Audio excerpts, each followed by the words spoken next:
And welcome to another episode of the Dynasty Trades HQ podcast, brought to you by the Dynasty Football Network and DynastyFootballFactory.com. My name is Michael Cipes. You can find me on Twitter at FFBlitz, and I'm here with my partners Jeremy Browand.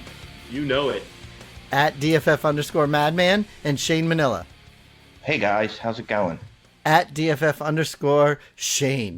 So, hey, before we get started, didn't like a big thing happen with the website this week? Yeah, we've moved behind the paywall. Pretty good deal, pretty great deal if you ask me. We're taping the day after Father's Day. So if you're a father, or if you know a father, if you have a father, if you'd like to be a father, or even if you're a woman, I don't really care. Go hit up the site. It's $29.99 right now for a year membership. Plus you get the IDP and the regular offensive rookie guides that we did. Or, you know, you could go $4.99 a month, or you could go $19.99 a year and not get the guides. But I think the best bet's to go ahead and become a member for a year and get those guides. I haven't gotten really much pushback on it yet, but, you know, we've been providing free content for a little over 3 years now. Some of the other websites, you know, that are already behind paywalls and have been for some time. A lot of our ex-writers are there, and, you know, more power to them. But I just look at this as a way. All we're trying to do as a site is retain our writers, pay our writers, and pour the money, any monies that we make back into the site to make it better for the readers.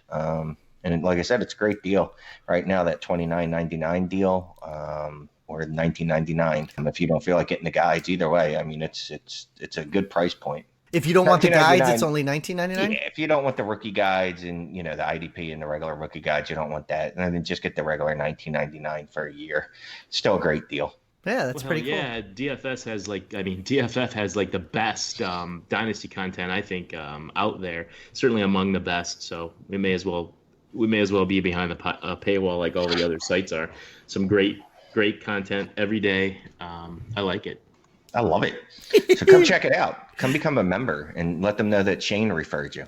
I don't particularally get anything for it, but, you know, just tell someone. Literally just tweet out Shane referred. I mean, if you just talk about him, he'll like you. So I was going to say, but his name, man. It feels better. Didn't we all refer him? Didn't this whole show just refer them? All right, fine. The show referred them. Whatever. That's fine. That's fine too. I'm just kidding. Use the code DFF_Shane. Don't use that because nothing will happen. But it'll probably log you off the site, to be honest with you. That's pretty funny. So let's go on. We got big football news. I was just going to say, and you just stepped on me. I was going to say, let's go on to real news. However, we have to say that it's brought to you by rotosurance.com. Put in the code DynastyTradesHQ all in caps and get your discount. But yes, we have real NFL news. Go ahead. So, real NFL news. I don't even know where to start because it's just jammed packed with just big news, man. Big news. We've got Michael Roberts. He was traded to the Patriots. So, you know, it's interesting to see what he can do in New England. Oh, wait, I got breaking news. That trade was actually voided. Michael Roberts did not pass the physical.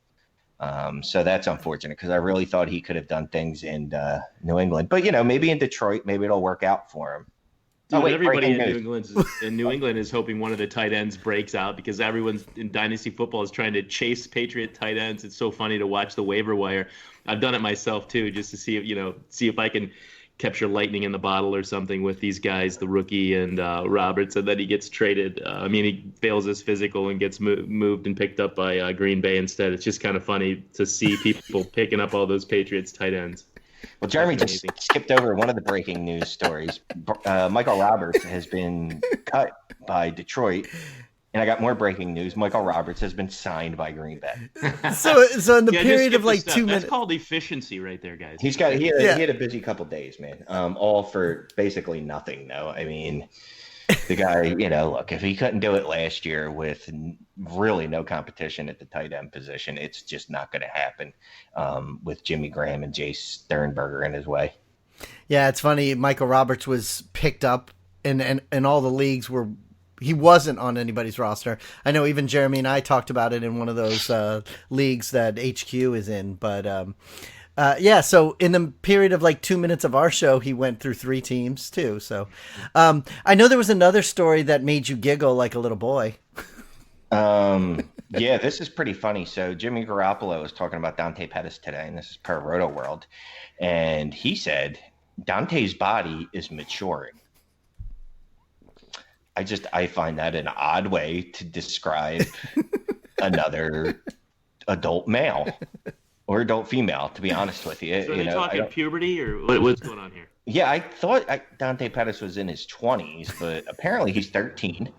And yeah, those are the legitimate words. He just said his body is maturing, not his game is maturing. The way he plays is maturing. There was words after that, but that's all I read. I was like, "Are you kidding me? That's how you lead with that?" There was something about he's coming out of his breaks faster, blah blah blah blah blah. But yeah, basically, they're really keen on the way he's playing ball right now. They say he's made a tremendous improvement since he started last season, his rookie season. So I mean, yeah, it's a funny way that they. A weird way to describe it, but I have high hopes for him still. I know a lot of people in the Dynasty community were down on Pettis, and I haven't really moved the needle on him at all. I think he's going to be fine there. We'll see. I mean, now I'm glad he's maturing. I'm glad he's able to grow a beard and shave now, because that'll just make him look the part. Who do you guys like over there in San Francisco? Anybody? All of them. Wide receiver wise? Yeah. Yeah, I'm guessing, or not. I'm guessing. I think I like Debo. That is like, yeah. I think they're both wide receiver 3 type players. I don't see one being particularly that much better than the other, and they both, their games are fairly different, so they can complement each other. But if gun to my head, we're gonna murder you right now if you don't choose one. I'm gonna take Dante Pettis. Yeah, everybody has such high hopes for Jimmy Garoppolo, so I was just wondering I know everybody loves George Kittle, but I was just wondering wide receiver-wise who you like over there. I know we had another story about someone officially retiring that a lot of us thought had already retired. No, I think just you. No, Jeremy said he thought he'd retired too. Oh, no, yes. Josh McCown is retired. After, I think, 16 years or 16 teams in the NFL. I forget. 17 seasons. 17 seasons, yeah. I mean, wow. That dude was, I tell you what, every time he ever got a start, he was just a plug and play, though, man. I loved having him on my bench, just in super flex leagues, because you get 1 or 2 starts out of him a season. But, yeah, he gone, and he's going to be joining ESPN, apparently. Yeah. Oh, really? Yeah. So we'll still see his smiling face on ESPN, and he's a good guy, man. He was always willing to help players, and I think he'll do a good job on there. We've seen some bad ex-player analysts over the past few years. I hope he's not one of them, because I like him. And I'll tell you what, man, he's got some physical ability. There was that I think it was on Twitter last year where it was that video of him dunking. So look that up. Just type in Twitter Josh McCown dunk. It'll probably pop up. Plus that fight that when he beat the crap out of Rocky's friend, that was awesome. Oh, Apollo Creed. Yeah, he destroyed Apollo Creed back then. He does look a lot like Dolph Lundgren. Oh, I didn't know what you were talking about. I think I must break you. Well, the last story we had is for a hot running back rookie that everybody's grabbing in those top 3 picks of rookie drafts with Miles Sanders. Yeah, so Miles Sanders, if he practiced at all, I don't remember it, but basically he missed all the OTAs, the rookie mini camps, and the last mandatory camp, whatever that is. He didn't practice once. He was off to the side the entire time. So if I guess someone in your league feels like he's blocked anyway with the Jordan Howard, Wendell Smallwood, and the other refuse in the Eagles backfield, maybe send out an offer, see if maybe this will scare them a little more. Like, look, he's going to start buried in camp. Like, he might be the running back 7. Did you do that? Have you sent out offers for him because of this? No, not today. Not today. But you will by the end of the show. Sure. Speaking of drafts and all that kind of stuff, it looks like we have a guest coming on tonight. We have John Bosch coming on, but we are actually on the clock in the HQ2 Listener League. What? Nice. Let's do it. You want to make our pick before John comes on the show? Yeah, I don't think he wants to hear us make the pick. No, but I'm saying we got a few minutes. Of course not. I'm just saying, do you want to do it for our great listeners that are listening that are in this league? They'll hear us have this conversation, which we keep having every time we get on the clock. All right, let's do it. So on the board, there is, just looking in order of ADP, we've got a couple good options here. Devontae Freeman, Sammy Watkins, Philip Lindsay, Tariq Hunter Henry. I don't really like any of these guys so far at this spot. I do like Mike Williams. Well, so far in this league, N'Keal Harry. So far in this league, we have 2 quarterbacks, 2 running backs, and 2 wide receivers. Wow, So we are just pretty stationary here. We are just rigid. We're like, I need to know one of these. Give me one of them. But if I had my druthers, back-to-back picks. I would go Mike Williams and then N'Keal Harry. Oh, that's right. We have back-to-back. Now, back-to-back. In this league, isn't it? It's also tight end premium, right? There's still some good tight ends left. Probably. What do you mean you don't know? I have no idea. I didn't look at the scoring. This is the listener league for our listeners. I got to count on you and Jeremy for some stuff. You know yes, what I mean? it's a tight end premium 1.25, so it's a 0.25 premium. So all right, and it's not a 16 team league; it's a 14 team league, right? And I think we draft again we draft again next. We have 2 7 picks after that. So we have back-to-back and then what? Yeah, after these 2. So we have back-to-back and then 7 picks. So we can do something. All right. So what was your suggestion? I like the Mike Williams or N'Keal Harry. Well, we have 2 picks. We have back-to-back, so definitely Harry. I think we should grab him. And not that he's going to necessarily be great in season 1 or anything, but just I think that's a guy that we're not going to get next, in 7 picks probably. Yeah, and I'll tell you what, in the 6th round? Middle of the 6th, back of the 6th. Yeah, we're at the end of the 6th, yeah. My skills with math. So that means this is at least the 137th player off the board where we're getting him. So that's really good. That's a good draft pick. That's not even close. It's number 79. Okay. But tight end? Just a lot of talent right there. And, after Harry and Hawkinson and Williams, there's a Oh, is Hawkinson? Yeah, it was just that's what I was going to say. Tight ends wise, there's Hawkinson, Njoku, and Ebron. Those 3 tight ends are there. I think I like Henry, man. Henry, even in a part-time role, scored 10 points a game in his the 2 seasons that he played without tearing his knee up. So whichever seasons those were. So not last season, the seasons prior. And that was with like 60% snap share. So with Antonio Gates gone, I'm assuming Henry's snap share should go up, and he might see some of those end zone targets. So you want to take a tight end and a wide receiver? Well, we've already drafted N'Keal Harry. Oh, you did it already? Yes, because we did agree on that. So I want to keep the radio moving. Are we agreeing on Hunter Henry? I'm fine with a tight end. That's not the same. No, thing I know. as I'm looking Henry. at. We said Hawkinson, Njoku, and Ebron. Yeah, I mean, out of those 3, I guess Henry and. All right, so let me tell you this about a Njoku. So he saw a slight decrease when Freddie Kitchens took over.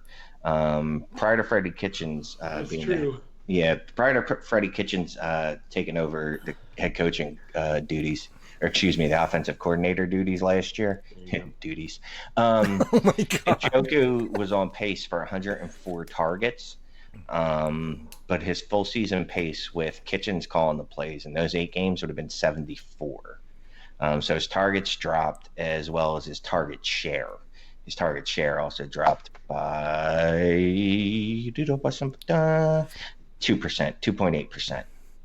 So that's my only concern, and that's prior to Odell Beckham Jr. getting there, who is going to be a target vacuum.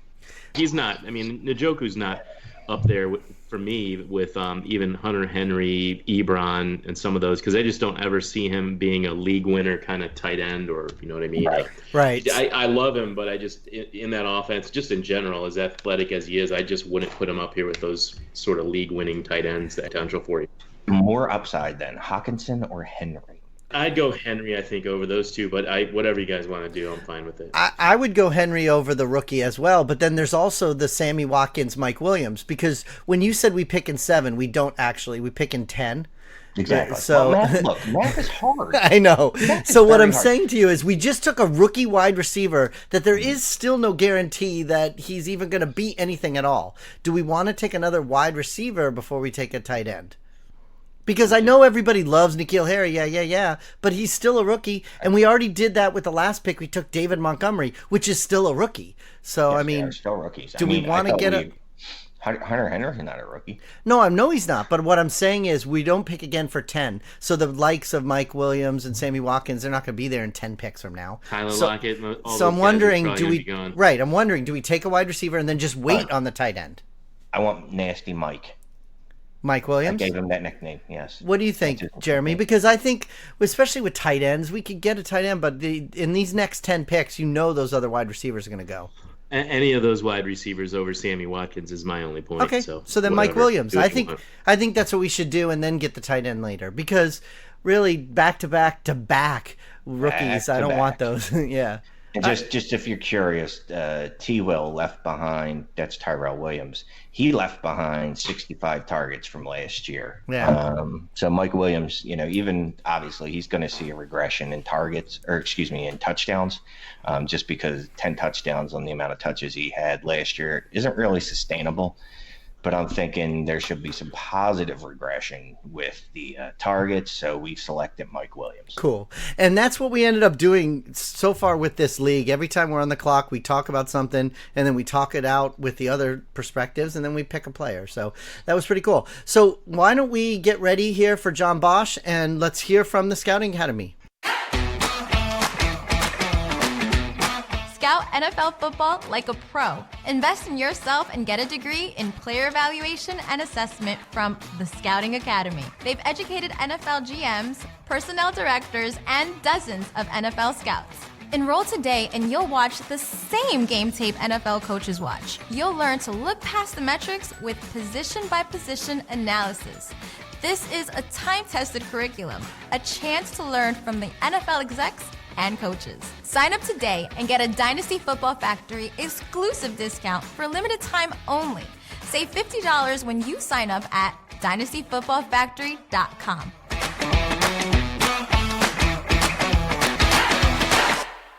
So yeah, Scouting Academy. So learn to scout like a pro. Jump on the site. But remember, you got to be a member first. So subscribe, then jump on the site and save yourself $50 off the Scouting Academy's next class. $50 for all of you out there using appropriate English. All right, I'm excited by this. And then you could buy our next guest. Our next guest. Our first guest. The one that's here? But wait. We didn't have a first guest. I'm sorry. So you can only guest. But you can actually use that $50 you save to put some money in some of these eliminators that our guest John Bosch is running. Right, John? Get you 5 of them, won't it? Yeah, that'll get you 5 of them. You could take on the Dynasty Trades HQ pod as a group. You could try and eliminate Shane individually. I highly recommend that. We like Jeremy and Mike, so, I completely forgot about that. Wait, do I have my own eliminator? Yeah, you have your own eliminator. I am doing that. Everybody out there, the one to join is Shane's, and then when that gets full, all you guys trying to beat him, then do the HQ, because I think you and me, we might be involved in that one this year, right, Mike? Yeah, we are. And maybe draft that team a little bit this time. I was going to say they should join us first, then join Shane. Yeah, we should really.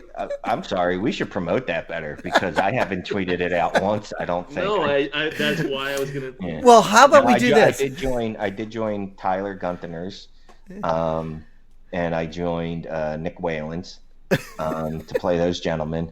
But I do have an announcement for mine since I have my own eliminator apparently, which you just figured out. No, just remembered. Anyone that joins is going to get the DFF fantasy guide. So if there's 10 people, well, 9 of them will get it because I already have it, that we're currently working on that's going to drop in the middle of July. So everyone that joins, you're going to get a free DFF fantasy guide. So 16 that's cool. people join them, right? Isn't it? 17, yeah, I was just going to say, you just said 10. Teams and there's one 17? team. All right, well then all those people. Look, I don't know how many Shane guys. should be easy to beat. He's clearly read up on the rules. He's very He's very easy to beat. The suck is people are just going to randomly DM me like, "Hey, I joined," and I'll be like, "All right, here you go." Wait a second, hold on. So the way they should act, I have a pinned tweet on my Twitter. That's the easiest way. There's a link in my pinned tweet. Yep. Go to that, scroll down, and find Shane in the drop-down menu, or Dynasty Trades HQ, or one of the other 50 eliminators that are still open for business. That's pretty awesome. John, I know we jumped right into all this kind of stuff. So why don't you tell everybody who you are, where they can find you, what's going on, and like you said, promoting the Eliminators. That's awesome. Yeah, so when you go to look for that pinned tweet of mine, you'll have to go to @JohnBoschFF. That is basically where you can find everything I do. I don't get involved in the Instagram or Facebook or anything like that anymore. It's pretty much just Twitter for me all the time now. As for things that I do, you can find me on Dynasty Game Night, which I believe you guys have all been on. Woohoo! And you can also find me on Dynasty Wall Street. Dynasty Game Night is on the DLF family of podcast feed, and Dynasty Wall Street is on the Dynasty Trade Calculator podcast feed. I feel like you sold yourself a little short because also in your biography, you're a dabbler. Your life goal is to live in a van and watch Red Zone at your league mates' houses around the world, which I think is great. What? Yeah, so. That is my dream scenario. A van down by the river now. Live in a van, drive around, and the only time that I have to do anything that's by a schedule is finding some league mate close by that has Red Zone for me to watch on Sundays. There you go. That's pretty cool. At this point now, I can stream it on my phone though, so I don't even have to do that. I just have to be in service range. Wait, you'd miss all the episodes of The Good Place though. There's only one season left, Mike. I know. Stream's not coming true until my kids are grown and gone and stuff anyways. So that's pretty funny. Shane, you were about to say something? Yeah, I was going to say John's. He's one of those innovators, those innovating GMs Jesus Christ, the commissioners. I don't know what the fuck's going on tonight. I don't even know how many people are in the Eliminators. Anyway, so John's famous for coming up with amazing leagues. I'm actually in one of John's leagues, but now compared to some of his newer leagues, it just feels kind of plain Jane. Yeah. Yeah, I mean, all the league that I'm in of John's, all it is like 16 different components, like season-long DFS, Dynasty, then Dynasty Bankroll, and Auction, and Best Ball. I think that's it, right? And a Yahoo. There are 6 components, but that's okay. 6 components, right? And the one I'm waiting for with John, we've been in. God, it's been months since we started. It was the good that group so long ago. It's all and the name is from The Good Place too. Yeah, but you said we're not even starting that till August. Is that the deal? I like that. Well, it's a salary cap startup. So I mean, for salary cap, my opinion is wait until as close as you can. Until you need the most information. It's bad when you screw up your roster in Dynasty. Redraft, whatever. You screw up, you just move on to the next year. Right. Salary cap, you screw up the beginning, you could be looking at 3 or 4 years where you're just dead. So, dude, that's a great point. I didn't think of it that way before when that, knowing that was a wrinkle in that league. It does make sense to have as much information as possible. And I've been in that situation before. The thing with, and John's coming back on the show. I don't know if we can say that now, but he's coming back on the show with Scott Fish and Ryan McDowell. And that episode is going to be dedicated to league settings, commissioning, all these sorts of things like John's Fog of War and all these auction leagues, that's awesome. Wacky settings that he has that are actually really cool. But I memean, you need a whole show to talk about all that stuff. But I like that you have that in August because all of our Dynasty stuff is done. It's like the dog days of summer, August, and you're waiting, and it's already long enough before the season begins, and then you have to wait long because you don't have any leagues. And then you end up getting into like 8, 9, 10 redraft leagues, and then about 4 weeks later, you're going, I kind of regret being in this many redraft leagues, but that's okay. It is going to be fun to do that in August. I know in my home league, which is contracts and salaries and everything, we have our free agent draft next week, and everybody's been waiting since January to do our free agent draft, but it's an auction draft. Future years we'll have stuff scheduled constantly. It's just that initial startup you just can't do 3 months before the season. No, it'll be fun. Brutal. But that's part of what we were going to talk about tonight with you on the show. We were going to talk about auction leagues and auction drafts because, most of the people that listen to the show, most of the people in Dynasty, they're all pretty much used to just doing the plain old snake draft. And a lot of people don't even have any experience with auction drafts or auction leagues. And there's so many different ways to do auction drafts. You can do them with salaries. You can do them with contracts. You can do them just as the auction and then getting your players. So we were going to talk about that with you tonight. Yeah, I'm excited. I love auctions. I'm a huge proponent of them. That's my first question when somebody asks me about joining a league. My first question is always auction or draft. Mm-hmm. If the answer is draft, I mean, it's pretty much pretty much a no, as Jeremy can attest to. Yes. I wasn't going to bring that up, man. But Despite the fact that I'm true. like, I love the group. I think the league's going to be fun. Draft just doesn't do it for me anymore. It's funny, John, when I first started with DFF and they started all the DFF leagues, every one of them was a snake, and I was just into it, but all I ever do is auctions. So I was like, come on, let's do auctions. And nobody wanted to do one. So we actually... People are intimidated a little bit. Don't you guys think that I mean, not that they can't do it, but that they're just a little too anxious or worried about it. And once they do it, I think they would, if they tried it, they'd probably like it, because you can go for all the players you love and get half of them. That haven't done it, I think, are nervous to try. Yeah, and 3 years later, we still have not got an auction contract league going with DFF. So what? Like I said, there's a lot of different ways to do it. What is your preferred way to do the auctions? Preferred way for an auction, I prefer non-proxy. I think it's much more entertaining. I don't mind proxy. I mean, I will play in either. If I'm the commissioner that's setting it up, it's going to be non-proxy. One second. Why don't you explain to the audience what proxy and non-proxy is? Yeah, eBay. Yeah, that's a good point. They're two different things. So proxy is basically eBay style, where you put in whatever bid you want, but you're only forced to go to that bid if somebody else bids you up.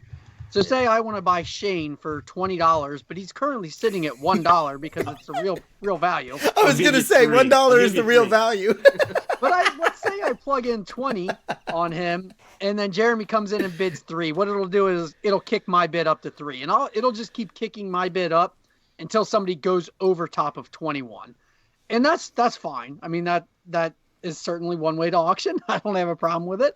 The other way is non-proxy, where the bid you put in is the bid that you have to beat. Like, that's it. If I put 20 in on Shane, I have Shane for 20. Everybody can see that.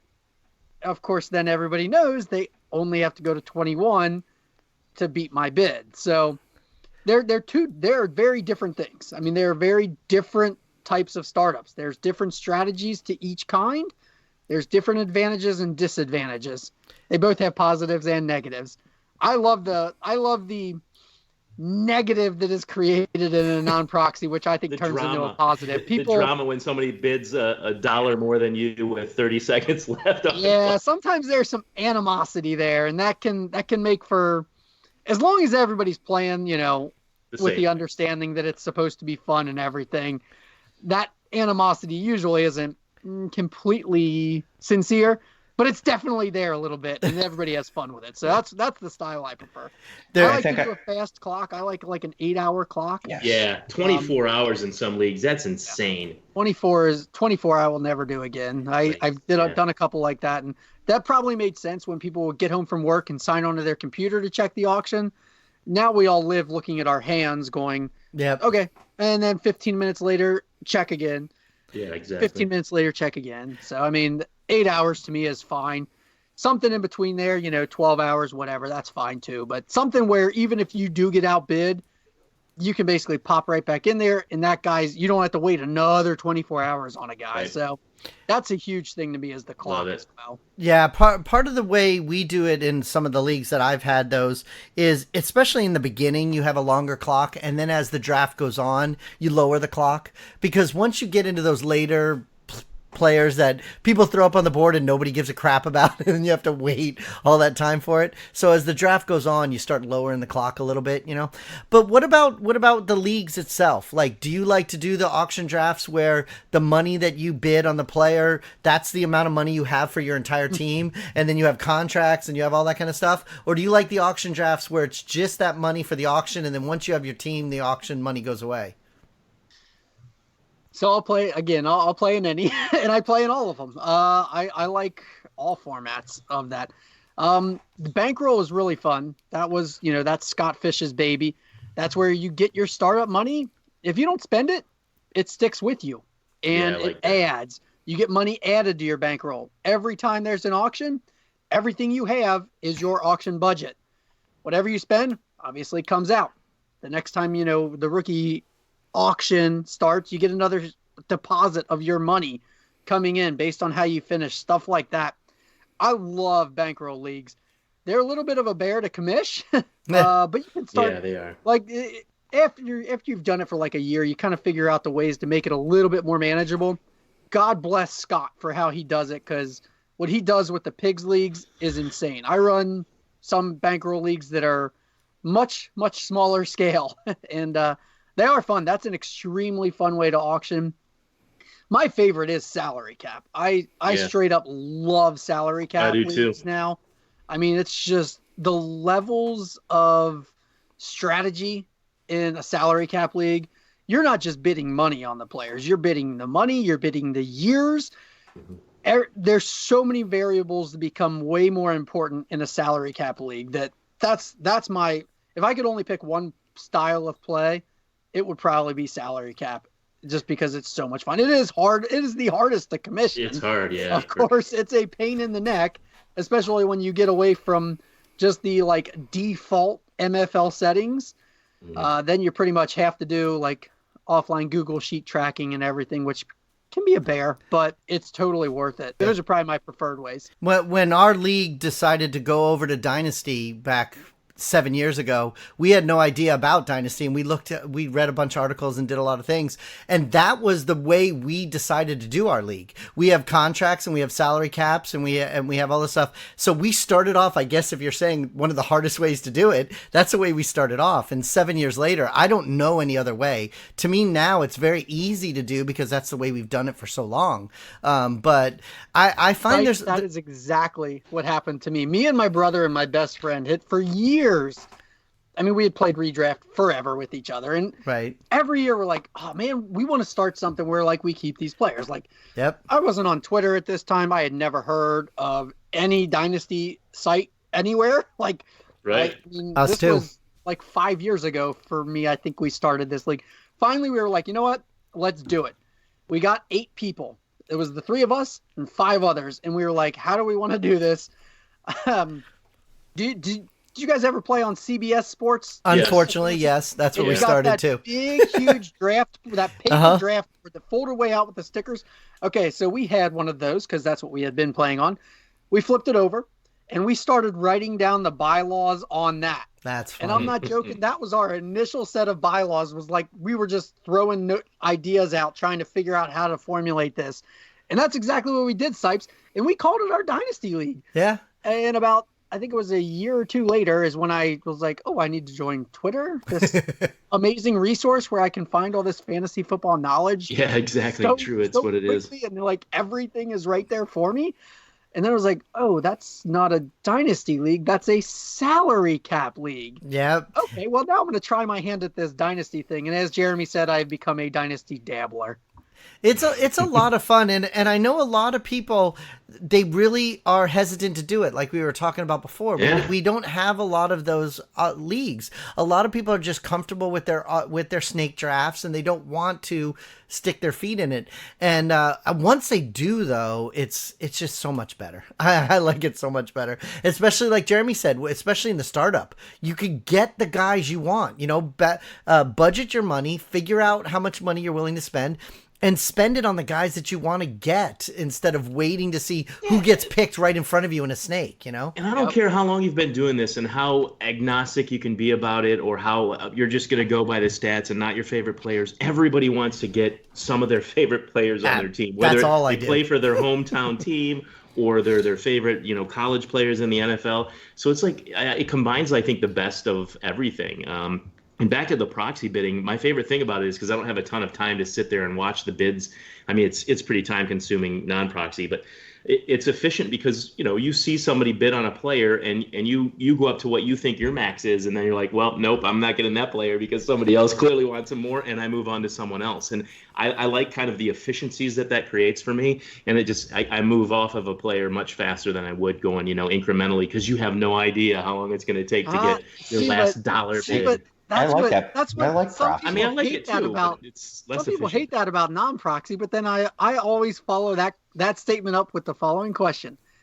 Well, when you put your non-proxy bid in, would you have bid that same amount as you would have in proxy? Or would you have put more in if it was a proxy bid? And everybody I want to get there faster. Well, of course I bid more with proxy, but I want to save money when I'm bidding non-proxy. Why would I go up higher? You go up higher because that way you can get the guy. If you're trying to get a deal on a player. So then people you can't get upset if you get outbid late when you were about to get a deal. Like if you wanted the guy.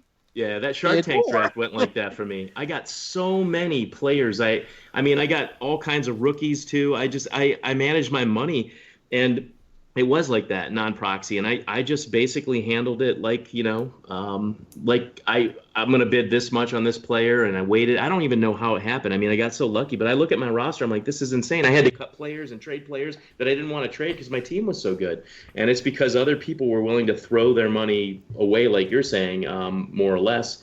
It's the best auction draft I think I've ever done. That was in a league with I don't know how many people are in Shark Tank. Do you, Bosch? That's Peter's league. Is that a triple copy or is that quadruple copy? Oh, geez. It's IDP and quadruple, I think. Oh, my God. Yeah. I think it is. I think it's 56 owners. Is that right? I mean, Peter did a great job with it.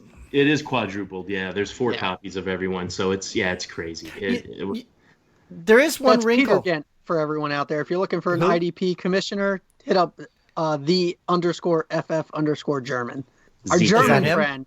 There is a wrinkle that happens in trading. We're a trading show and we talk about trades, but when you put in contracts and salaries and players, trading value turns into a totally different situation, because you could end up trading somebody that in one league you in a million years would never trade this player for that player. But when you have to consider, well, this guy has 4 years left on his contract, this guy is 1, this guy's contract is only $2, this guy's contract is $35. There's so many different variables that come into play when you're doing the trades.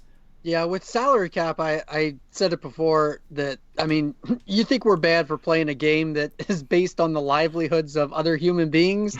It gets even worse when you start playing salary cap, because then, I mean, you can't dehumanize people any further than when you don't even care about their name anymore. You care about their contract. And yeah. As sad as it is, I mean, somebody will put in a chat, oh, Todd Gurley's on the block, and I'm like, okay, well, what's his contract? Like, you can't. I'm finally getting some of the leagues that I play in salary cap to include that as soon as they put that message in the chat. Todd Gurley, 35/2 on the block. Like, just include that, because that's what everybody wants to know. That's the first question. Yeah. Nobody cares about the name on its own. The name's important, but that other part is so important too, and you got to have those numbers with it. It's whatever. We're terrible people. We're getting worse if we're. I mean, we really. It does probably make it even worse, but it really makes Twitter polls impossible to do. You can't do a Twitter poll because you can't do a super flex poll. You can do a salary cap league poll. You can't. Hell no. Nobody's reading that much. Salary cap. You will literally see people just give a contract away. Oh, absolutely. Just to clear the space, because that's a huge factor. Getting cap space. The one salary cap league we're all in together, I did that. Or I don't know if Mike's in it still. I just took on salary for random draft picks. Like, I didn't give a shit. It was literally like Shane gets a 4th and a player, and Shane gives up nothing. Just because I could take the salary on, so whatever. Yeah, I saw that. I was like, what the hell? That's funny. Even in our home league, the first time there's a guy, the first time that Greg, he just traded somebody away for nothing, and everybody's like, oh, what are they doing? Like, you think it's collusion or whatever, but then you look at it, he's like, no, I wanted to get rid of that 4-year $50 contract, yeah. And then it eventually becomes the norm. It becomes something that people get used to in the league, and then you can't explain that to somebody that's not in a league like that. Nope. And it's fun when you're in a league and you everybody kind of gets that, and then you can go shopping accordingly. You can target people based on that. You can see that somebody is right up against the cap, and guess what? That tight end that they have that they want to shop, and they're announcing that they're shopping. No. What they actually want to do is cut that player. Yep. But the cap hit is going to hurt them. So then no. I'm not going to pay you that much. I'll just wait till you cut him, and then I'm going to go ahead and pick him up, because you're not going to pick him back up. So it gets a lot of fun. It's important to denote that if you're playing in a salary cap league, you have to have penalties, because if you don't, then it doesn't matter. It's not a salary cap league. Yeah, and it's funny too, if you're in a league with people, especially for a long time, like I'm in this league for 7 years now, there are still players in that league that don't get it sometimes when somebody's like, hey, I'm willing to trade this guy. Well, no shit, he wants to get out of the contract. And then somebody sends him a trade. I'm like, well, why did you do that? He's going to cut the guy. You're going to get him for a cheaper contract, you know? But it's just a big learning curve for a lot of people that don't ever get to do it. So before we move on from startups, Mike, you mentioned that this is a trade show, which, yeah, I guess that even when somebody's not screaming trade alert in my ears, I do understand this is a trade show. That's actually one thing that, like, a lot of people say that the draft has over an auction is, well, we can trade. We can trade during the startup. Right. And all I say is, well, that's pretty simple. Why can't you trade in the auction? Make your auction budget tradable. Right. Make your future auction budget tradable. Like, who says you can't trade what you're playing with in the auction? But there's also less of a need to trade too, because you're able to buy whatever you want. You don't have to move around the board. So it's a moot point in a way. Sure, trade your dollars and maybe for players that were already picked, but less of a need to trade for sure. But if you know somebody wants all those 2020 picks, all right, well, give me this amount of your startup budget and I'll give you my 2020 first, you know, like then no people question. have to weigh which is more important, my startup money, my 2020 pick money. Like, there's still plenty of ways to trade, so I think that's a lazy out. As I was going to say, if you're not trading in auction leagues, salary cap leagues, you're not trying, basically, because, there's a ton of things you can do to get money out of people. Like, you know, the Scott Fish Bowl, not the Scott Fish Bowl. Jesus. You can't do that. Pigs leagues.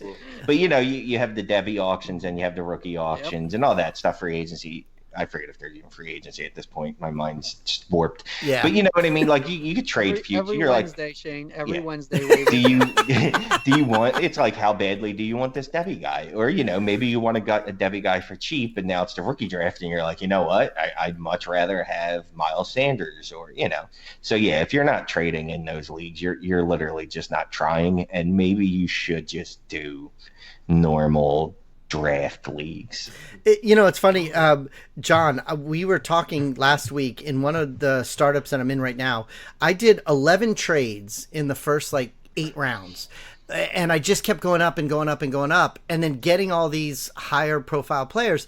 But what I explained to them was I actually did the draft in my mind as an auction draft, where I spent all my money on the good guys, and then later on I'll get my dollar players to fill in the rest of the roster. That. And that's how I approached the snake draft, as if it was an auction draft. Love it. I'm a fairly aggressive auctioneer. I am one of those people, Jeremy, that will go and I'll spend my money on the guys that I want. And me too. F the rest. I don't really care. I'll fill out my roster. What do I care? Mm-hmm. The only thing that I want to do is win. Yep. So I will come out extremely hard in an auction, and I will get the guys that I want. At least I will get them, or I will get them to the point where somebody else is really going to pay for them. Price enforcer, are you? Oh, I'm definitely a price enforcer. I God, think you yes, have Shane. to have that. Yeah. I mean, but it's not like I'm not. See, I am a price enforcer. I don't want anybody getting anybody for cheap, but it's more. I'm never afraid to get a guy for a bid that I put in. Like I don't bid on a guy if I don't think he's actually worth that price. Right. Yeah, exactly. Now, granted, if I don't have money, once I'm out of money, I might be in the chat and be like, "Wow, that's that looks like a pretty good deal coming up here for Shane's player." In those leagues, it's always like it matters who you put out on the field on Sunday. The money doesn't matter on Sunday. It just matters your starting lineup that you put out there. But you do bring up something when you say a price enforcer. One of the big things that people end up arguing and fighting about, and I don't know how you three guys feel about it, but in these group chats that we're in during an auction. How do you guys feel about throwing shade and throwing stuff out in those group chats? Like, oh my God, Shane's about to get so-and-so for $1. This is ridiculous. Stuff like that. So this is two different. It depends on the type of the league. Depends on the buy-in of the league and the group that you're playing with. We are all in a league that's a little bit of a higher buy-in. And I actually was the one that asked in that one, is this a no table talk kind of league? Because I was kind of hoping that it was. Because that one, I mean, let's be honest. If there's a little bit more money on the line, I'm going to take it a little bit more seriously. And if I'm about to get a deal, I don't really want that burned. Right. If it's a little bit of a lower level league, money wise, and it's me and 13 other people that I wanted to play in a league with. You'll see that I don't care. Whatever. I paid my $25, my $50. I want to have fun. Whatever. I literally put it in my bylaws. Table talk is allowed. Like, because I'm not going to have any arguments about, hey, you shouldn't have, you can't go and say that about my player. That's so wrong. That's wrong. And, hey, this is fun. And you know what? Guess what? Get them back or go and bid more. Bid more money. If it's your buddies too, like your close friends, everybody, I feel like it's even more so like anything goes. Like your home redraft league. I don't care what anybody does at the draft party, during the drafts. Yep. If it were a dynasty league or an auction, the same thing would go because I know all of them, and it just adds to the fun for me because it's more like an old school draft party. But the higher the stakes. Now I don't do it much, not in the chat to try to screw someone that way. I kind of feel like it's dirty, a little bit dirty, so I don't engage in it. I don't know that I care if other people do it. It's really fun to do it to Shane. I promise. I'm sure. Shane was the one I was just about to ask. How does he feel? I'm all look. Everything goes to me. I mean, honestly, like I think it's funny because I'll act like I'm all pissed off if someone redlines me. I don't really give a fuck. The only thing, there's been one or two times where someone Shane definitely gets upset really hard for like 5 seconds. And then move on. We were doing a show once. We were doing a show once live when it happened, and he got upset. Like, is that yarn over there? But also, I have terrible memory. So I just assume that everybody that redlined me is the same person. So whichever person's done it to me last, I'm like, you are my mortal enemy because you've done this to me every time. Meanwhile, they're like, I've never done this before. This is the first bid I put in. I'm like, I'm upbidding everything in sight. He actually apologized to somebody on air because he said that exact thing. He thought it was the same guy. People get so upset about it, but honestly, redlining, if you're doing it as a strategy, like, it's not a great strategy. No, it's not.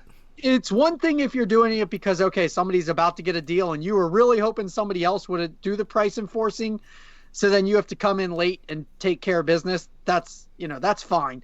If you're doing it because you just want the revenge redline, I'll tell you, it's just bad strategy.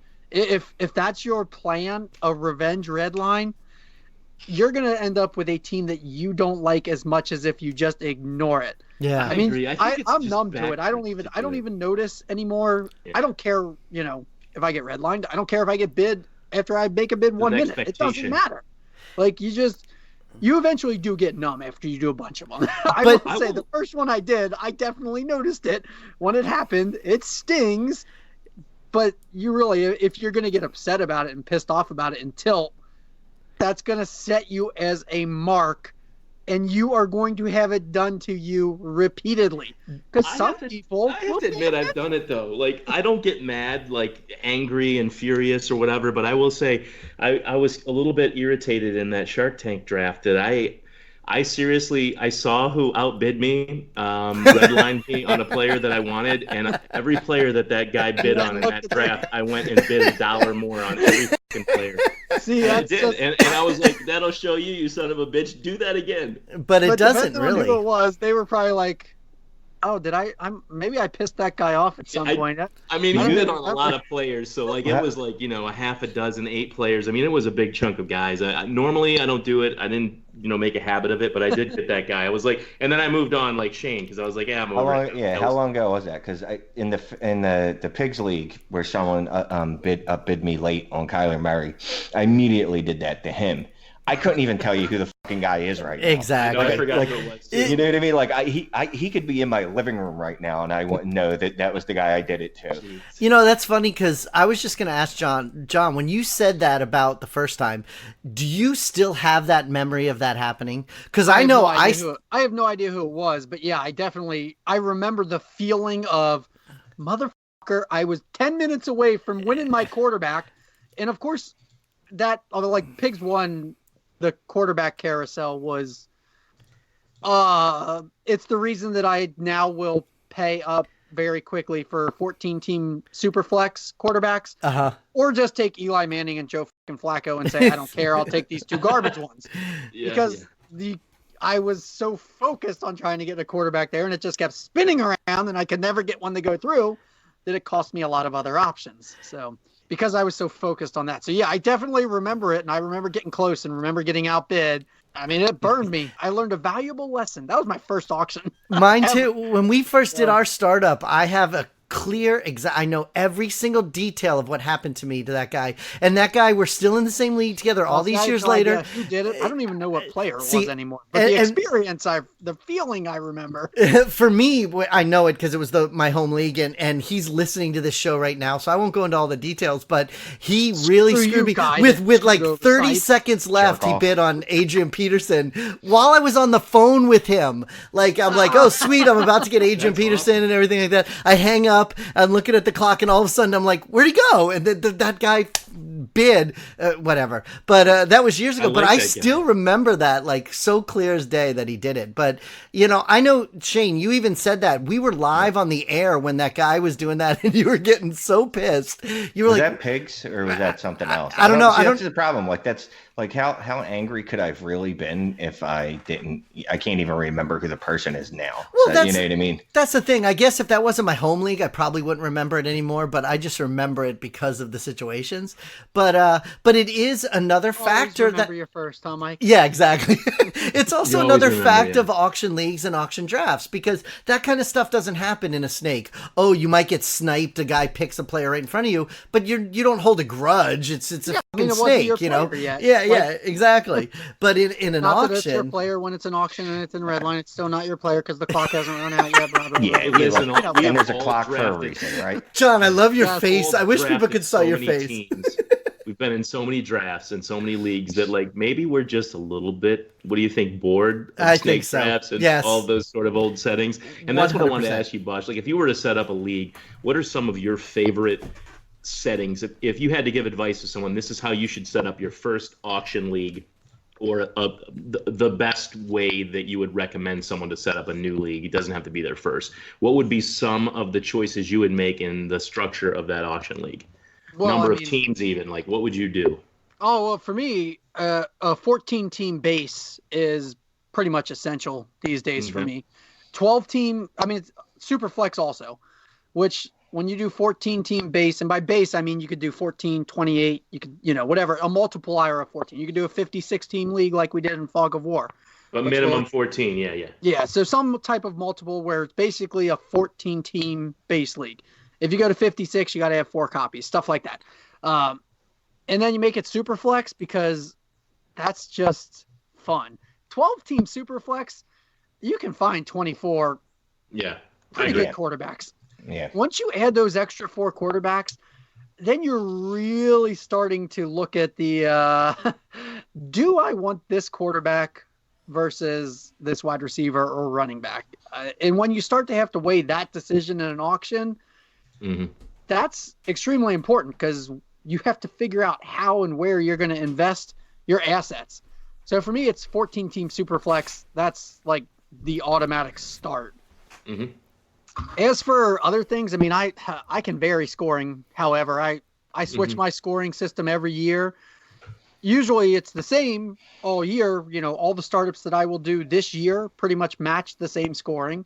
I think they all match the eliminator scoring that I'll do for startups, except for the one that you guys are joining because we formed that forever ago.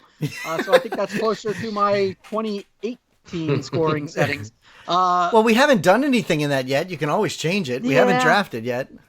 Yeah, but people signed up for, they signed up for this previous one. Whatever, Basically, I like to have enough flexibility in the lineup to make it so that you have to make the decisions, but you're not forced to go any one way. You don't have to start this many wide receivers.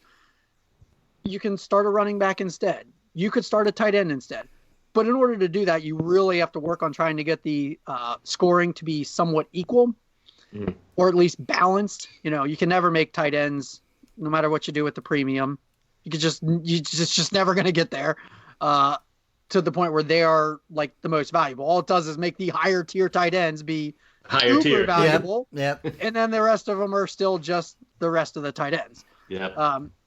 So I try to balance the scoring as best as I can. What I do is I put in the scoring system into my fantasy league, and then I'll go and I'll look at like the top 150 players, and I'll look how many quarterbacks are in it, how many running backs are in it, how many wide receivers, how many tight ends. I definitely want to have like the top 28 quarterbacks in that range. And then the same with like the running backs and the wide receivers. I like to have an even number of those. Usually you're going to get about 40 to 50 of those. And then you might get like 20 tight ends, something like that. If you can develop a scoring system that leads to that kind of balance, it's going to make people have to figure out how they want to set up their team, which is key for me. It is let owners do what they want. Most of my leagues are start 1 to 2 quarterbacks, 1 to 9. It's 1 1 1 1. Yeah, you do 1 one 9 of each 1 of the 9 main 1 9. positions, and then it's a super flex plus like 5 regular flexes that you can do whatever you want. So I have experimented a little bit with like no limit, which is start 0 of a position, start all of a position. Wow. And I think I'm going to do one of those this year. I'm going to try a no limit eliminator where, hey, it's going to be 17 teams in the league. How much are you willing to pay to try and start quarterbacks? Like at some point that price becomes so expensive that the return on it just isn't there. So I am kind of intrigued by that right now. The idea of you could just totally punt quarterback in a league where somebody else could be starting 4 quarterbacks. But if they pay all their budget for those 4 quarterbacks, right? You spend all your budget on running backs and tight ends, like something along those lines I find really intriguing. So that'll probably be coming soon. I don't know if you knew this, but the eliminators, you can actually start as many as you'd like at any position. No, the quarterbacks are capped at 2. Wait, what league? All right, well then I don't know. He knows. He's the one in charge of them. You're not required. You're not required to start anything. So the eliminators are just a single season redraft. The celebrity, air quotes heavy there, where one celebrity plays for free on behalf of Fantasy Cares. So Shane's playing. 16 people will sign up, pay $10 to play against Shane and try and eliminate him.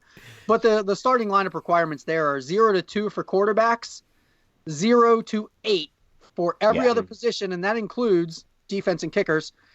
Because when you go to 16 roster spots for 17 teams, trust me, defenses and kickers, they come into play. I tried that. I tried that in a couple of the eliminators I was in last year, where I got freaky with it. Where I was like, you know what, I'm going to draft. I'm just going to do all defenses, all tight ends, or as much as I could, just to roll those out there. But defenses don't get hurt. They always have players up there. They're a nice little 7th or 8th starter in the eliminators for a lot of lineups. I think I got down to like the last 5 or something in that eliminator, and part of it was because I had multiple defenses on it because I thought the same thing. Yeah, they can't get hurt. I stick them in there. That too. Yeah, multiple kickers and multiple defenses, so that I always had like some points coming in. Exactly. That's what I figured. Strategy, So, this has been great. We could sit here and talk for hours about this. Shane and Jeremy, did you have any last-minute things about auction leagues that you wanted to talk about? And then, John, did you have any last-minute tips or things that you wanted to let people know about auction drafts before we wrap up tonight? Well, I just wanted to summarize before we get on.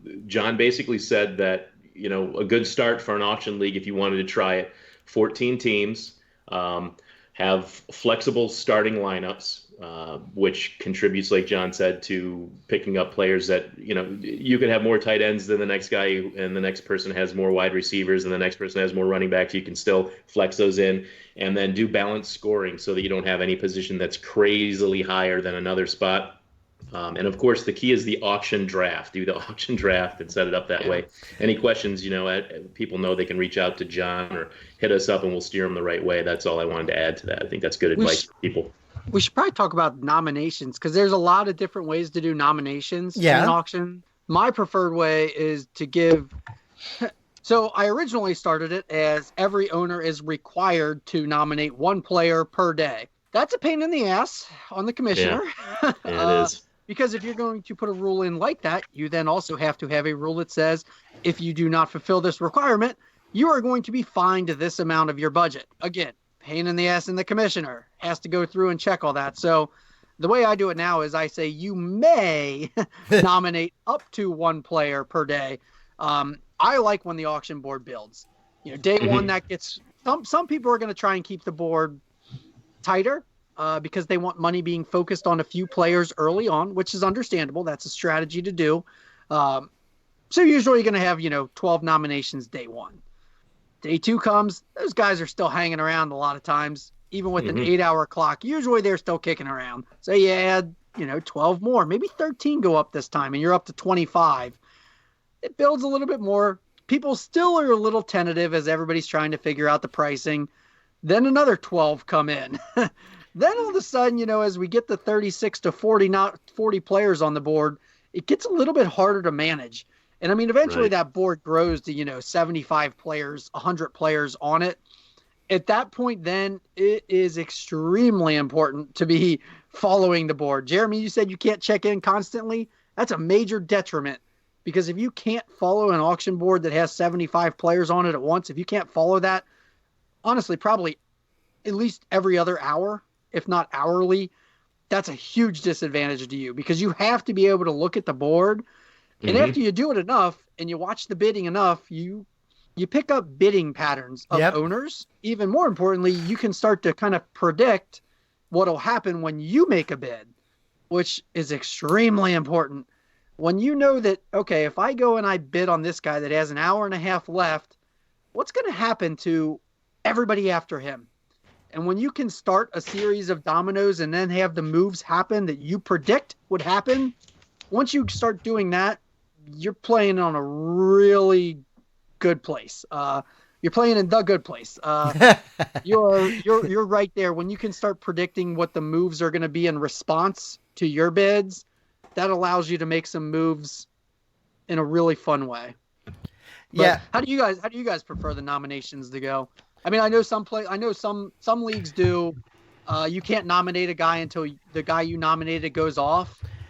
To me, that's a lot of work on the commission. It is. I think that's too much work. It's confusing for even the people nominating. Like, they never remember. I got to go back and yet did I?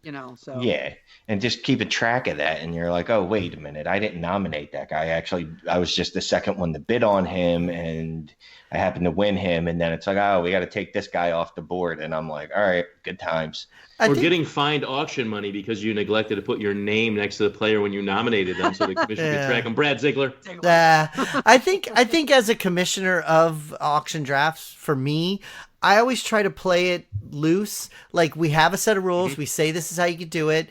And then people do it. And then if it starts to get lax where, hey, there's open spots on the board and Joe Schmo's at work and he's not putting something up, just go ahead and put another guy up. And it seems to flow. As long as everybody's cool with it and everybody's having fun, we try to be a little bit more lax. We do it like you say, where it's scaled, but not every day. We do it like every other day or every third day. Then we bump it up a little bit more. And then by the end of the draft, you've got like that full board, because it's all these players that are going up for $1 that most people don't really care about. My nominations usually increase too. Usually it's like day 1 through 10, it's max of 1. Days 11 through 20, it's max of 2. And then day 21, it's like nuts. Free for all. Gates are open. Put up whoever the hell you want. And that's when you see like 75 $1 players. Yes. Put up at 12-0 at 0. The clock goes 0 0 0 0 1, and then all of a sudden it's like bam, bam, bam, bam. No, people can't nominate fast enough because everybody wants to get their dollar guy on the board, because they sure as hell don't want to pay $2 for that guy. Yeah, no. One last thing, like I was saying when we talked about this before we go, there is one thing that I like to do, and I wanted to ask your opinion on this. For me, doing this auctions, I've been doing this now for years, but I have an Excel spreadsheet that I put the players in with the numbers, and I move it around when I bid on somebody and I get a player. I see you shaking your head, and I've been using this same spreadsheet for like 9 years now, because we did it in the Keeper League before that when we did auction. Do you do anything like that during your auctions? Do you keep a spreadsheet so you know how much money you have, how much you're spending it on players, is everything, or do you just fly on the seat of your pants? So we'll go back to the pigs, my first auction. Oh, I'm so ready. I've got a spreadsheet. I've got, you know what? I want to spend this much on this player, this much on this player. I'm going to spend this much at this position. The spreadsheet is so beautiful. It's so automated where I can put in what the guy actually goes for, and it's going to tell me exactly what the rest of these copies of these players should go for. It's going to be beautiful. 3 days in, I could have basically just burned that to the ground. Exactly. So I wasted so much time preparing that spreadsheet that I've never done another one since. Oh, really? So, yep, I do not do any kind of spreadsheet anymore. God bless those that do. I mean, I have seen some extremely impressive ones, but I've also played in so many auctions now that I feel pretty comfortable flying by the seat of my pants. I don't think it is that anymore, because at this point now it's just, I just rely on my auction experience sure. to the point where I can kind of see what's happening, and I can. I am the person that I don't even like when I have an auction going on. I just keep the tab open on my phone. Like I never swipe that one to the side, and I never close it. It's just always there. I can hit the little button in the bottom right hand and see all my auctions all at once. It's great. So I don't ever really set anything up anymore. One thing that I found that happened to me was I missed out on a couple of guys. Mm-hmm. If you say I am only going to spend 23% on this player, and then he goes for 23.1%, well, like, you can't be that rigid. Right. So I agree. That's what I was going to say. You got to be flexible with it. The draft is dynamic. The auction's dynamic. I like to stay that way too, and that's part of the fun. But I do keep a spreadsheet after it's done. Startup auction, especially to track my team and to kind of keep track of financial stuff, but not for the auction draft. Send me all that information. Yeah. Somebody always posts, "Hey, this is what every player went for," and I'm like, "Thank you for doing that. That's so nice of you." See, my spreadsheet is pretty much for my team now, so that I know it's like 3 years out. It has all the contracts in it. I know how much money I have to spend in the free agent draft and all that stuff. But during the draft, it's definitely flexible. I don't have any set prices anywhere, but once I do get somebody, then it shows me how much money I've left and stuff like that. But for salary caps, I mean, I guess I don't prepare for those with any kind of spreadsheet, but since I'm the commissioner, I have everybody's. Yeah, exactly. I have everybody's tracked on a Google sheet because I'm the one in charge of it. So, yeah, and I don't prepare it. Advantage. Yeah, I don't prepare it. It's just been there for the last 8 years. It's sitting there. So, well, listen. Thank you so much for coming on and doing this. It was a lot of fun. I hope that it opened some eyes to some people out there to do auction drafts and auction leagues, because it really is a lot of fun, and there is so many different ways to do it. And I know Jeremy mentioned that you're going to come back on later with us I'm sorry, Jeremy, who else was coming on? Scott Fish and Ryan McDowell. Hopefully they all said they could, but we have to set up a date. But yeah, for commissioning and league setups, because all three of those guys do some pretty cool things with league settings. I think it's going to be good advice for people that want to maybe start some new dynasty leagues, and new people and vets alike. Just how to kind of keep things interesting in your dynasty bedroom. I'm just kidding. I mean, just honestly, like, whatever. So it was good to go. Let's talk real fast about doing it blind. Since you mentioned doing it, that may have sounded wrong. It came out wrong. But it was perfect. Because I was always such a proponent of the auction, and I was like, auction, never draft.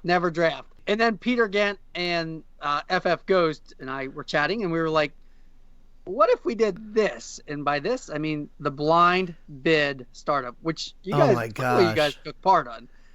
I didn't. Now, like, okay, so I've made the comparison, like, draft is, fun. I think I referred to it as like a circus, and whatever. It's fun. But then you do the auction, and it's like, okay, well, now you're on the high wire with that nice net over you or under you. Still scary. There's a little bit of safety in an auction. Safe, yeah. Spreadsheets. Are you talking about Fog of War? Yes. Then we did Fog of War, the blind bid startup. Oh my god! And I winged that whole thing, and I was like, "This is going to be a learning experience for me." And I'm like, "Oh my god, this is insane." So I compared that one to being shot out of the human cannonball at the circus, and like landing on bricks or something. You're not even being shot into a net. You're obviously being shot to death. So that was for anybody who doesn't know what Fog of War was. Basically, what we did with that, and this is now the kind of startup that has me even a little bit more intrigued than auctions, because drafts are unfair because just somebody inherently has an advantage at the beginning. They have the most valuable asset. Yeah, randomly. If you're going to do a draft, you better decide the 101 based on anything other than random. I don't care if you I like the Kentucky Derby way of doing it. Well, even that, better, somebody gets the first choice. Yeah, someone still gets Yeah, but they get the arm first wrestle. choice, but they may pick 12 or 1 or Well, 6 or maybe whatever. you Yeah. get to pick 12, but do it based on some sort of competition. Arm wrestle for it. I don't care. Play cornhole, play poker, literally do anything to determine it. Pick TV shows and get ratings for them. I don't care what you do. That's awesome. Don't ever make it random, somebody getting the best. I agree with you there. I totally agree with you there on startups, yeah. So then the auction, that levels the playing field a lot, but there's still ways that there are little advantages in the auction based on mostly experience and stuff like that. Right. Man, the blind bid, none of us knew what we were doing. And that, I mean, and I don't think I want you to document the disparity between players' pricing, because there were a couple times when players were several dollars apart, and somebody got a player for a nickel and somebody else paid $5. And you're like, that's funny. That's awesome. So what we did is basically every night, certain number of players would unlock. I think it was 14. The first week or two, week and a half, whatever it was, 14 players would unlock, and everybody could put in a bid for those guys.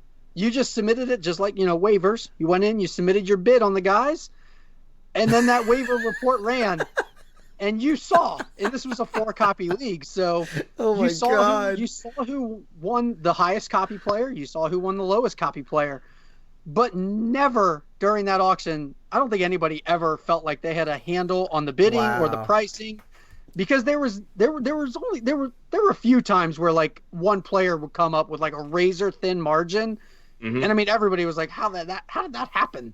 But so if you're looking for something even a little bit more than auctions, try a blind bid one. That's crazy. Just don't be like me and forget at least 3 times to actually bid on players those nights, because you're going to miss out on a lot of That's players. crazy. Yeah, And you I have to always bid really low, too. Maybe Always save bid low. money. Yeah, you really have to be on it for a draft like that. Well, thank you very much, John. We really appreciate everything. And do you want to plug anything before you go tonight? Go join the Eliminators. Fantasy. I look for #FC Eliminators on Twitter. You'll find me tweeting about them often. You'll find others tweeting about them sometimes. Go to my pinned tweet and you can see the entire list of available celebrities. And I know that Ziegler and Hellickson listen to this podcast. Sweet. Guess what? They're participating this year, folks. Go sign up and try and eliminate them. Yeah, those are like pro athletes. Yeah, That's awesome. Major League Baseball players, go for it. Go sign up and take them on. Terrific. Both good guys, but you can beat them. Well, thank you very much. Let's not go too far. I mean, good guys. Good guys. I thought you were going to say beat them. That's what I thought he was going to go. Oh, I no, thought he was going with the beat 'em part, but That was the obvious part. Come on. thank you very much, John, and we'll talk to you later on. Thanks for coming on. Thanks for having me, guys. Thanks, John. Thanks, brother. So yeah, that was a lot of fun. So before we go, we wanted to. Oh, speaking of which, we're going to do a Patreon show, but we never talked about the Patreon at the beginning of the show. Well, we could probably tell people now. Hey, if you haven't heard enough of our sexy voices, get to become a patron. Get the bonus podcast, the uncensored version of this podcast, where you hear just some ungodly things, some phrases that will disprove your faith in man. Shane might talk about doing it blind in the bedroom or something. Yeah, we're doing it blind in bedroom blind. John is still here, actually, guys. That's behind the curtain. We're actually going to get Glowboy. We're also going to get Glowboy Guac to come on our Patreon episode, because we get superstars on that show. That's all I'm saying. We get John Bosch of John Bosch Incorporated to come on the show. I don't know. I got nothing. Use that email anymore. That's the thing. That's It's so on funny. my PayPal, which is awful. Go on, sorry. But other than that, yeah, and then like we said earlier, go sign up to become a subscriber to Dynasty Football Factory if you ever want to read my work again, sucker. And go check out our Twitter account at DynastyTradesHQ and check out our iTunes. Give us a rate and review, please, because we all know how much Shane loves that, and so do Jeremy and I. Oh, and also, hey, aren't we going to be somewhere where people could come meet us? Where's that? The Midwest Fantasy Football Expo, the Midwest FF Expo. Bob Lung started out in Canton, Ohio. It's this year, the first time ever, on Sunday, August 18th, from noon to 6 p.m. I think it's $25 to get in. 32 booths from all across the fantasy football industry. A lot in the Midwest, of course, Ohio. There's a podcast stage, a main stage for speakers, panel discussions. Come meet people, talk about fantasy football. It's only $25, but you can save $5 off of your admission ticket using our code, and our code is just TradesHQ, probably all caps, TradesHQ. If you need information on how to get to the website, because it's kind of long, let us know, and we'll just tweet at us, and we'll get that information to you. I think you can actually get there at just MidwestFFExpo.com. Midwest FF for fantasy football expo.com, and the code TradesHQ get you $5 off your admission ticket. Yeah, come see us. We're going to take pictures, do autographs. I know our good buddy Russ, Dynasty Outhouse, said he's going to wear his Dynasty Trades HQ shirt. He said he's going to come and he's going to cosplay as Shane. So he said he's going to spend the next month practicing his perfect Shane. So everybody come out and see us. We'll have a lot of fun and hang out there for the day. And thanks for listening, and check out our Patreon account. We're going to get ready to do a Patreon show with John Bosch, who happens to be still sitting in the room. So good night, everybody, and we'll talk to you next week. See you next week. Was I supposed to leave and come back? No. You're ruining the illusion. We like to create illusions of... You're just ruining everything, John. Whatever. Illusions of grandeur, dude. Say good night, Shane. Good night, Shane. Bye. Good night, Shane.